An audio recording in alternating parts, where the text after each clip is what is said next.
ಒಳ್ಳೆಯ ಗುಣ ಇರುವಂತಹ ಹೆಣ್ಣು 2 ಕುಲವನ್ನು ಉದ್ಧಾರ ಮಾಡ್ತಾಳೆ. ಕೆಟ್ಟ ಗುಣ ಬಂತು ಅಂದರೆ ಹೆಣ್ಣು ಮನೆಗೆ ಒಂದು ಮಾರಿ ಆಗ್ತಾಳೆ. ಇಷ್ಟು ಭಯಂಕರವಾದ ಸ್ವಭಾವ ಇದೆ ಅಂತೆಲ್ಲ ನಿಂದನೆ ಮಾಡಿದ್ದಾರೆ.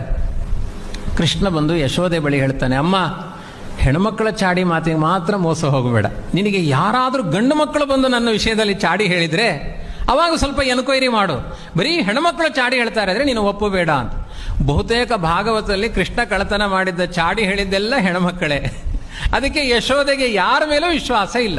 ಅವಳೊಂದು ನಿಯಮ ಮಾಡಿದ್ಲು, ಯಾರಾದರೂ ನನ್ನ ಮಗ ಕಳ್ಳತನ ಮಾಡಿದ್ದನ್ನು ರೆಡ್ ಹ್ಯಾಂಡಾಗಿ ಹಿಡ್ಕೊಂಡು ಬಂದರೆ ನಾನು ಅಂಗೀಕಾರ ಮಾಡ್ತೇನೆ ಅಂತ.